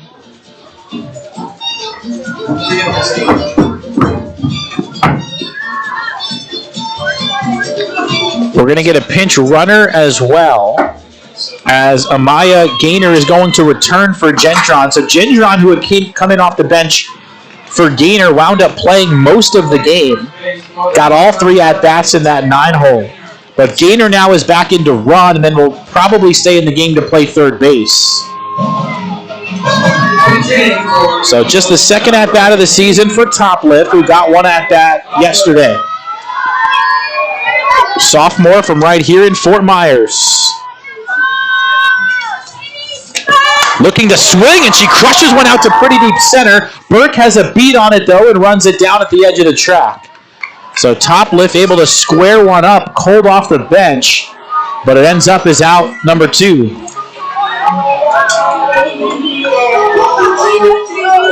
So it's left to Batterton here in the 6th. McKenna just made that great running catch in the corner to keep the game at 6-4. If she had not made the grab, it would have scored at least 1 Texas run. Could have also possibly tied the game. Trying to make her presence felt at the plate now. And she hammers one out to center, but playable for Burke, who is there in straightaway center field to make the grab and end the inning. So Check works around the Gendron single, and Texas comes to the plate down 2 in the 7th when we come back. FGCU looking to knock out a top 10 team after this. Eagle fans, softball continues. FGCU Kickoff Classic tomorrow.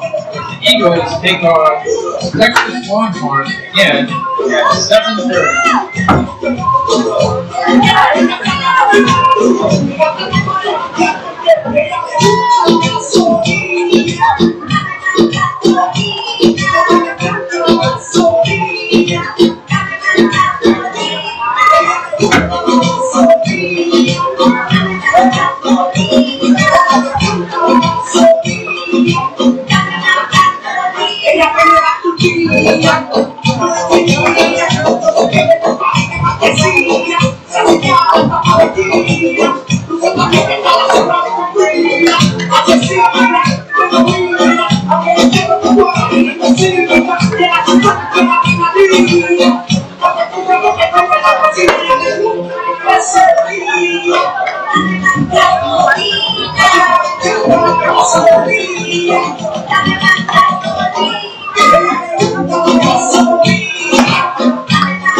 Now pitching for the Eagles, number 20, Riley Oaks.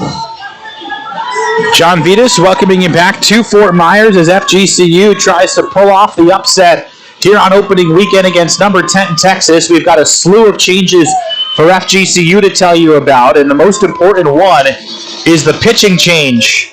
Emily Estroff, after 6 brilliant innings, is out of the game at 109 pitches, allowing 4 runs, 3 earned over 6 innings. She struck out 3, worked around 4 walks, and is in line for the win.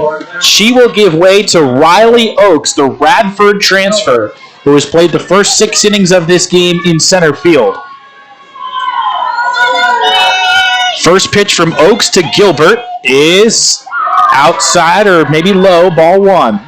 Avery Viancos, who came in to play right field for Kana Davis earlier, has shifted over to play center field now. So you've got a true freshman in center field. And Ashley Hayes is now in right field, the 1-0. Swing and a miss. Gilbert chasing up and out of the zone, 1-1. Emily Estroff, the starting pitcher, is now playing second base. So Hayes is in for Hernandez. Hernandez now out of the game.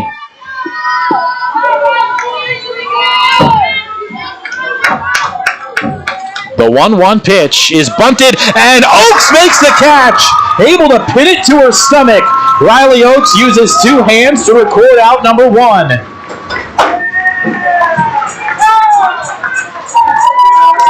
It'll bring up Mackenzie Parker, the shortstop.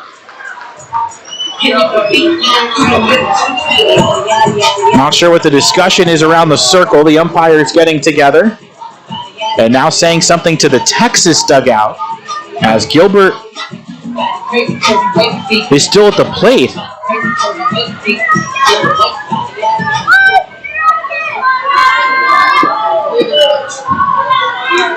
I'm assuming. So they're calling it a 2-1 count, so an illegal pitch apparently on Oaks, and that is a huge turnaround. Gilbert gets another opportunity. So nobody out. Here's the pitch from Oaks. Just missed away, now 3-1. Not sure what happened there. Not a whole lot of argument from the FGCU side. But Gilbert given second life here in the top of the seventh. Got the 3, 4, and 5 hitters due up next. The pitch from Oaks is popped foul towards the Eagles dugout. That's going to get out of play. Strike two. Now, Oaks is an experienced Division I pitcher. Big reason why she's in this spot. Tossed 62 innings last year for Radford. A 3.46 ERA, but maybe the best number for Oaks, only 8 walks in 62 innings. They need her to throw strikes. And is trying to battle back from a 3-1 hole against Gilbert. The payoff pitch is fouled back again.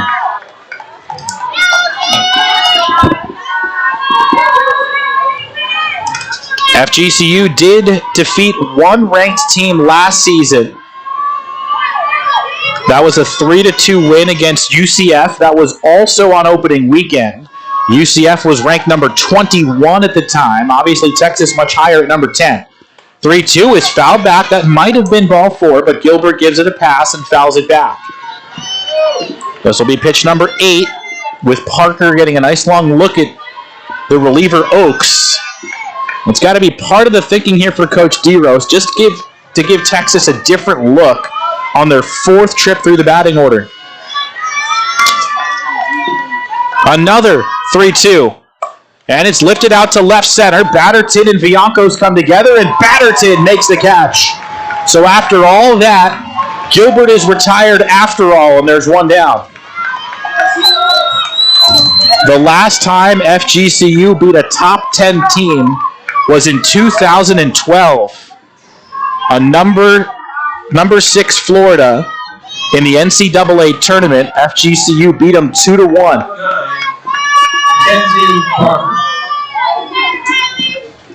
Here is Parker with one out and nobody on. And a swing and a miss, strike one. Well, we mentioned it earlier, Coach DeRose has been the only coach to ever lead FGCU softball. And he has done it to the tune of a .650 winning percentage. That one misses away 1-1. He is regularly at the top of the A-Sun. But these opportunities against ranked teams do not come around very often, especially on your home field. Here's the 1-1. Fouled off. Parker a little bit late, and it's 1-2. Texas got a really nice win earlier today at 4-0 over Clemson. But this would basically negate it.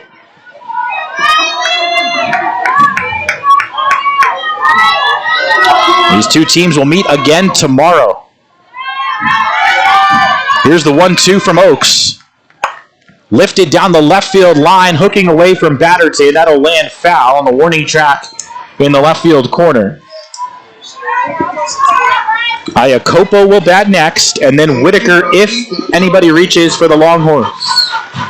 Early in the season, there is more than enough time for Texas to make up for a potential stumble here, but I mean for FGCU, this would be huge. The 1-2. Foul back again. Parker barely getting a piece on that pitch. Neck high from Oaks.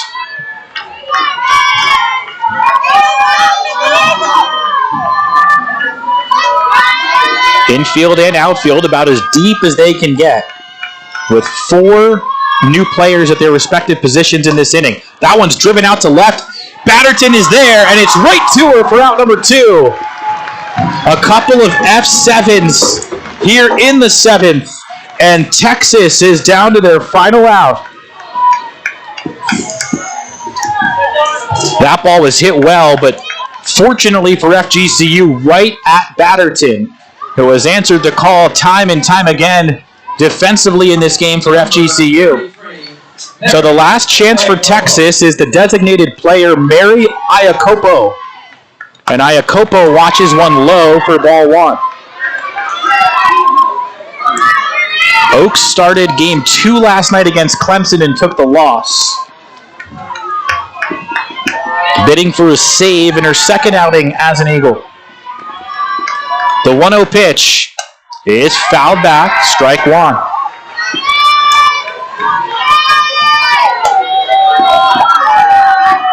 Emily Estroff went 6 innings, gave up 3 earned runs.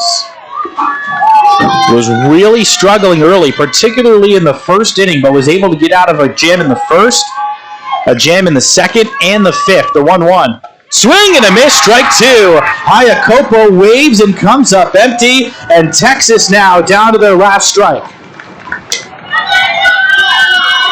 Coach DeRose making the decision to turn it over to Riley Oaks.